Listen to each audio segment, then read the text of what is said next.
आज देख सकते हैं युवाओं का मकसद होता है कि बढ़िया से पढ़ाई लिखाई हो, अच्छा से कंपटीशन की तैयारी करें और झारखंड की नामधारी परीक्षाओं में बैठे। आज आपको मालूम है सीजीएल के साथ क्या हुआ? मालूम है आपको क्या हुआ सीजीएल के साथ? पेपर लीक का मामला। आज सीजीएल के साथ क्या हुआ? पेपर लीक का मामला।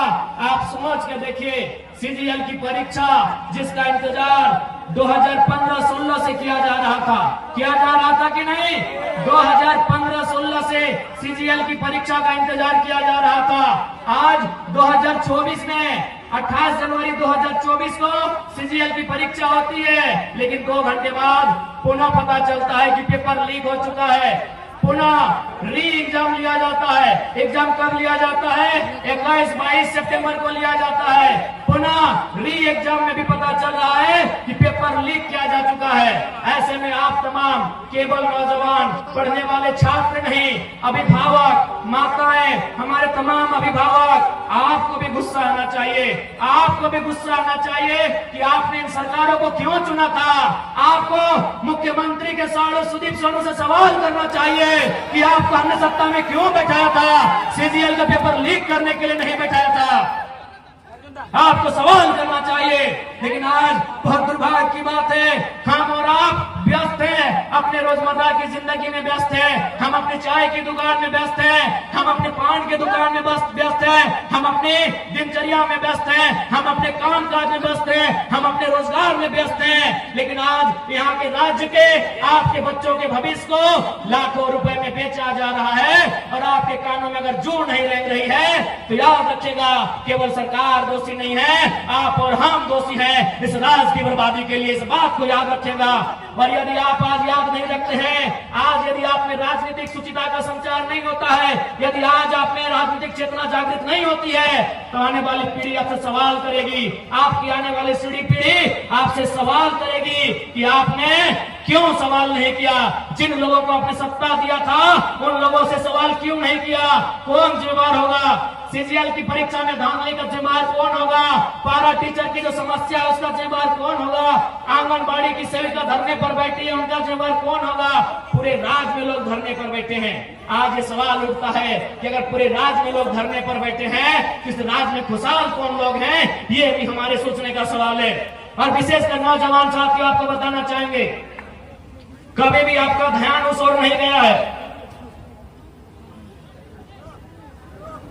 आपका ध्यान कभी उस ओर नहीं गया है। हमारा ध्यान नौकरियों की ओर जाता है। एक बहाली में अगर मान के चलिए जेपीएससी की बहाली आती है, 250 सीट होता है, 325 सीट होता है, 350 सीट होता है। लेकिन आपको मालूम है इस राज्य में इनकम का जगह कहाँ है?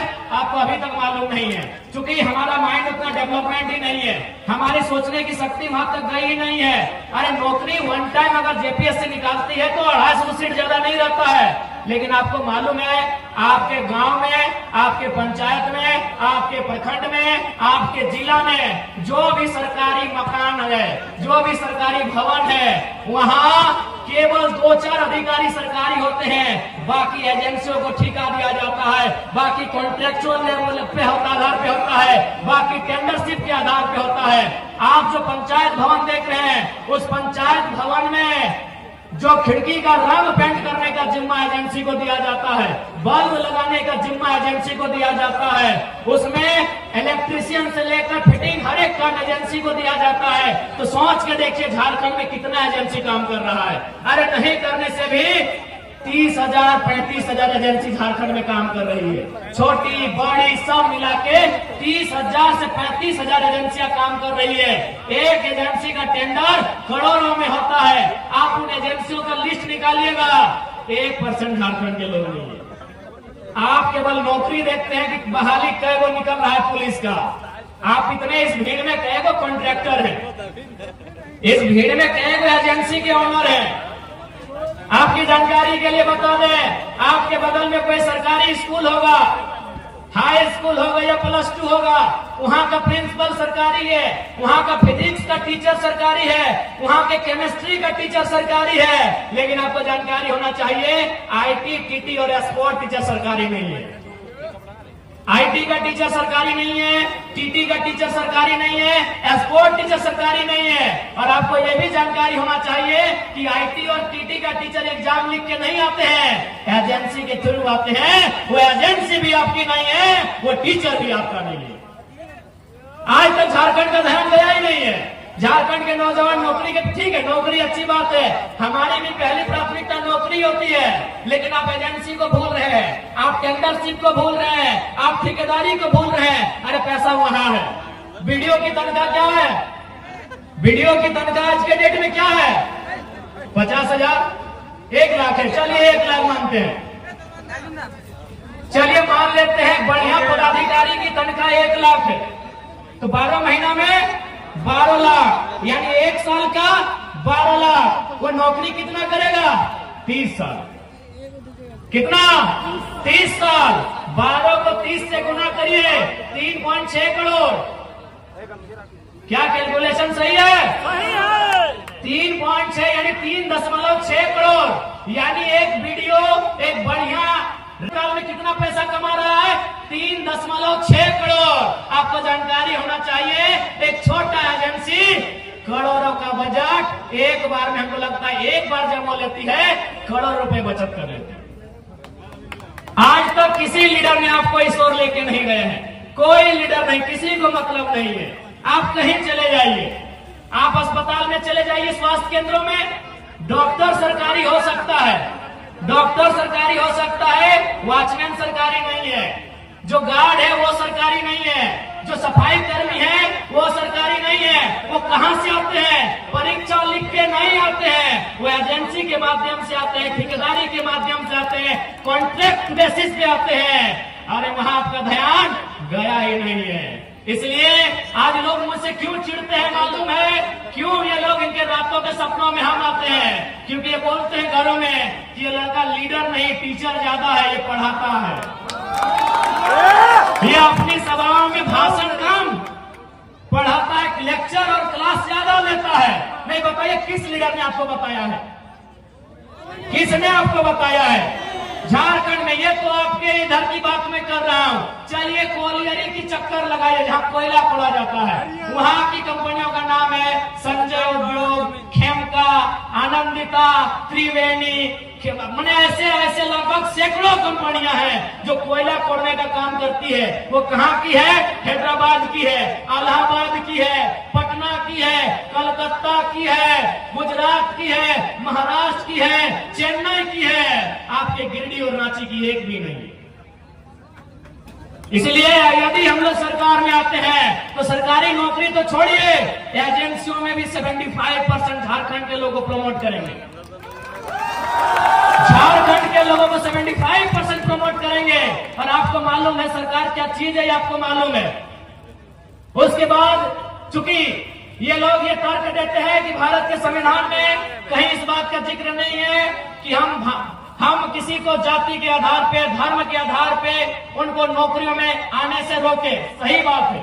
भारतीय संविधान आर्टिकल 15 और 16 को पढ़िएगा, उस आर्टिकल में कहीं इस बात का जिक्र नहीं है। वहां क्या लिखा है कि हम किसी को धर्म, जाति, लिंग, मूल स्थान, जन्म स्थान इत्यादि के आधार पर भेदभाव नहीं कर सकते हैं। लेकिन ध्यान रखिएगा, वहां भाषा का जिक्र कहीं नहीं, हम भाषा के आधार पर रोकेंगे। भारत के संविधान में आर्टिकल 15-16 को पढ़िएगा, आपके हाथ में गूगल है, वहां जाति का जिक्र है, धर्म का जिक्र है, लिंग का जिक्र है, जन्म स्थान का जिक्र है, भाषा का जिक्र नहीं है। हम भाषा के आधार पर रोकेंगे। गिरिडीह में परीक्षा गिरिडीह की भाषा के आधार पर लेंगे। अब सवाल है कि कैसे भाषा के आधार पर परीक्षा लेने से कैसे रुकेंगे? भाषा के आधार पर यदि हम परीक्षा लेंगे तो कैसे रुकेंगे? उदाहरण के लिए मान के चलिए हमने हिंदी में कोई पेपर लिखा और उस पेपर में सवाल आया एक मुहावरा, आंख का तारा, इसका मतलब क्या होता है? आग बबूला होना, इसका मतलब क्या होता है? कमर कसना, इसका मतलब क्या होता है? तो आपके साथ साथ आधा भारत के लोग इसका उत्तर जानते हैं कि आंख का तारा मतलब होता है बहुत प्यारा, कमर कसना का मतलब होता है तैयार होना। आग बबूला का मतलब होता है गुस्सा होना, क्रोधित होना।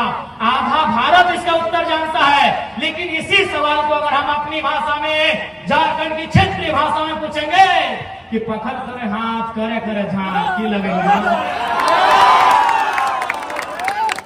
कि पत्थर करे हाथ, करे करे झांक, एक माने की लगे बुझाओ, के बुझता है कि हाथ से छूटल माछ और बांधे गड़ल कांच, भूर भूर ना पावाय, क्या बुझता है? यानी अगर गवर्नमेंट के पास दिमाग हो तो ये फॉर्म भी ले लेंगे और वे रुक भी जाएंगे, लेकिन ना इनके पास दिमाग है और ना दिल है, इसीलिए पत्थर दिल होके झारखंड की नौकरियों को बेच रहे हैं। अब आप कहेंगे कि क्या भाषा के आधार पर रोक सकते हैं कि नहीं, तो आप जाइए उड़ीसा की वेबसाइट को चेक कीजिए जिससे नियोजन का नोटिफिकेशन निकलता है। आप पश्चिम बंगाल की वेबसाइट को चेक कीजिए जहां से नियोजन का नोटिफिकेशन निकलता है। आप तमिलनाडु के वेबसाइट को चेक कीजिए, आंध्र प्रदेश के वेबसाइट को चेक कीजिए जहां से नियोजन का नोटिफिकेशन आता है। वहां साफ साफ लिखा है उड़िया भाषा का जानकारी है तो भरिए, नहीं तो घरे भीतरे रहिए। लेकिन झारखंड क्या है? झारखंड बाबा जी का ढाबा है, जिसको मन है, जिधर से मन है आइए, खाइए और जाइए। इसलिए आज जो लोग सत्ता में बैठे हैं उन्होंने अपनी राजनीतिक सूचिता का अंत कर लिया है, उन्होंने अपनी राजनीतिक दूरदर्शिता का अंत कर लिया है, उन्होंने अपनी राजनीतिक नैतिकता का अंत कर लिया है। और नहीं तो आज बार बार परीक्षा लीक नहीं होता, बार बार छात्र सड़कों पे नहीं आते। आज हमारे नौजवान, ऐसा लग रहा है बिरसा मुंडा के राज्य में, शहीद निर्मल महतो के राज्य में हक नहीं, अधिकार नहीं, सरकार से अपना भीख मांग रहे हैं, ऐसा प्रतीत हो रहा है। इसलिए आज तमाम नौजवान, चूंकि नौजवानों को गुस्सा बहुत आता है, लेकिन मुझे दुर्भाग्य है कि आपका गुस्सा अभी क्यों नहीं आ रहा है, आपका गुस्सा सही जगह पे क्यों नहीं आता है। अरे आपका गुस्सा जो ताड़ी गोदाम में आता है, जो माड़ी गोदाम में आता है, जो जुआ खेलते हैं, जो टास की भट्टी में आता है, वह गुस्सा सरकार के सामने क्यों नहीं आता है, ये मेरा आपसे सवाल है। आएगा इस बार आएगा, कोई नहीं। क्यों नहीं आता है आपको गुस्सा इन विधायकों से? क्यों नहीं आता है आपको क्रोध इन सांसदों से जो आपके बच्चों के भविष्य को सौदा कर रहे हैं, उनके सपनों का खंजर भोंक रहे हैं? क्यों नहीं आपको गुस्सा आ रहा है? इसलिए आज तमाम गिरिडीह के वासी और मीडिया के माध्यम से पूरे राज्यवासियों को कहेंगे कि आज आपके पास समय है, आज आपके पास समय है। एक लड़का पारसनाथ के जंगलों से निकलकर आपको पुकार दे रहा है, इस पुकार को अनसुना मत कीजिएगा, नहीं तो 10 साल बाद जो लड़के हमारे भाई लोग आएंगे वो फेसबुक और इंस्टाग्राम से बाहर नहीं आ पाएंगे।